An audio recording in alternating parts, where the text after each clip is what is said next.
السلام عليكم ورحمة الله وبركاته. أخواننا في الله ولكن أحمد iyo dersi cusub dersigan insha Allah maanta waxaan arki doonaa sidee u xalinaysaa mushkilada ku qabsato mushkiladan oo ah hadda sawir badan ama feel badan haysto oo feelashii iskoobi karayaan ama khalad u koobi karaysid in feelashii mid walba u masaxid ama mid walba inaad u tirtirtid mid walba koobi hadda fursad maanta ku sii sawirkan iyo sawirkan waa isku mid laakiin midna waa koobi midna waa original sidoo kale sawirkan iyo sawirkan waa isku mid midna waa koobi midna waa original in mid walba masaxid ama kan masaxid kan masaxid kan masaxid ama mid walba koobi masaxid waqti dheer ayuu kugu qaadanaa hadda halkan aad ay u fududahay sawiraha way yar yihiin laakiin hadda haysatid kun sawir boqol sawir ama intaa sawirka haysid oo koobi garaysid ama khalad u koobi garaysid in kala saartid waqti dheer ayuu kugu qaadanaa sidoo kale markaa feelal badan isticmaalaysid in kala saartid waqti dheer ayuu kugu qaadanaa marka xalka maxaa iyo maxaa samayn karaa barnaamij oo soo dejinaysa oo waxaan ku fududeynaya soo galay shaqada aad qabanaysid ama wax qabanaysid ku fududeynaya marka barnaamijka xageen ka soo jeeya iyo xageen ka helaa linkigan ay aadaysaa oon ku dhigi doono insha Allah videoga hoostiisa marka linkigan aadid halkan kaliya imaanaysaa meesha ugu hooseysa waxaa arkaysa meel qoran tahay for Windows 7 iyo soo kale for Windows XP marka hada computerka isticmaalaysa Windows 10 Windows 8 iska ilow waxa la hayo Windows XP iyo Windows 7 in ay qoran tahay dhan iska ilow marka kaliya hada isticmaalaysa Windows XP afwan Windows 10 ama Windows 8 ama Windows 7 oo computerkaadu yahay 2 iyo 3 bit ama soo kale yahay 4 iyo 6 bit midku yahay kaliya aad dooranaysaa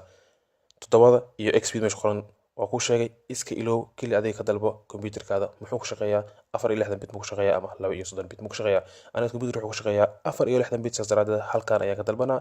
4 iyo 6 bit marka 4 iyo 6 bit aan dalbado barnaamijka aad ayuu soo degaa marka barnaamijka ii soo dego sida oo ay barnaamij oo computer loo shubayo ayaan ugu shubaa marka barnaamijka ii soo degay aan ku dhuftay cad ahaan sidaan ayuu ugu soo baxay marka waxaan dhahaa kaliya next marka next oo soo kale marka ayaan next dhahaa marka ayaan next dhahaa marka computerka igu shubaan dhahaa waxaan sugaa in yar kaliya ilaa barnaamijka ku shubmaya ama soo kale computerka oo ku degayo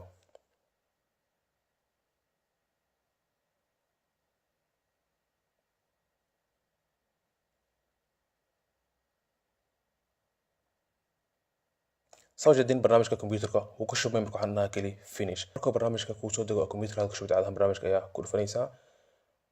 marka barnaamijka soo jeedin numberkan baahan wuxuu ka baahan malahan aad ay u furmaan marka soo kale barnaamijku waa free marka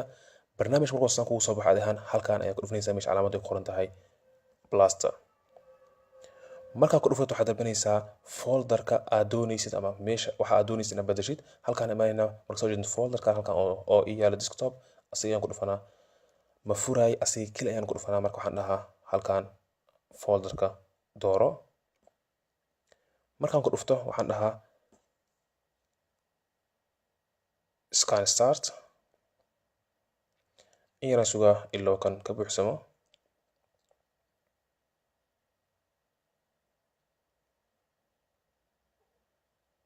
marka wacdahan scan ka dhameeyo sidaan ay kugu saaraa waxa arkaysaa mid walba koobi inuu kalar kala gooni yeeshanayo midka caadiga original kan soo kale inuu kalar kala gooni u yeeshanayo marka adiga waxaad doonaysaa inuu hal sabir ama hal nooc ku soo haro soo ujeedid mid waa koobi mid waa original mid waa koobi mid soo kale midna waa original adiga waxaad doonaysaa inuu hal mid ku soo haro qaskan iyo sawirahan isku batay ama isku qasanna in ka tagtid ama hal nooc kaliya inuu ku soo haro marka waxaad taabanaysaa halkan aad taabanaysaa afwan computerka English ma saas daraadeed midka koowaad waana midka labaad kaliya aad taabanaysaa kadib midka ugu sareeyo ayaa dalbanaysaa waxa arkaysaa in uu hal nooc kaliya ayuu calaamadeynaya marka adiga isku mid waado mid kan dalbado ama hadoo mid kale ka delete karay ama uu kama saxo adiga waxa muhiim ku inuu hal nooc ku soo haro kaliya markaas kadib waxaan taabanaa halkan ayaan taabanaa midka koowaad midka labaad midka saddexaad ayaan taabanaa kadib soo jeedid midka ugu koreeyo waa asiga dhan hada doonaysid inaad masaxdid ama sidoo kale waxaad dhigaysaa halkan in mail kale u gudbisid ama sidoo kale inaad copy ka samaysid waxaan dhahaa asiga dhan iga masax markaan dhaho asiga dhan iga masax halkan sidoo kale ayaa sax saaraysaa kadib waxaad dhigaysaa kasii soco soo jeedid wax walba oo calaamad gareysay wuu masaxmay ayuu dhahay hadda halkan kusoo laabto waxaa arkaysaa in uu ii soo haray keli sawirihii koobiga ahaa ama sawirihii caadiga ahaa waa dhihi kartaa sidoo kale lano nus ayuu masaxay nuska kale wuu ii soo reebay ama wixii originalka uu ii soo reebay wixii kale ayuu masaxay laakiin waxaa muhiim ah keli sawirihii isku qasnaa oo isku jiray oo laba magac lahaa oo halkii nooc oo laba magac lahaa in uu iga delete gareeyay cashirkeena maanta meeshaan oo kamarka soo kale waxaan jeclaan lahaa in aad fahanto soo kale aad ka faa'iidaystay soo kale linkiga barnaamijka kasoo jinaysa waxaa kalaysaa videoga hoostiisa insha allah ayaa kala doontaa. Marka walaalkiin Axmed waa noo cashir dambe. Wassalaamu calaykum waraxmatullaahi wabarakaatuh.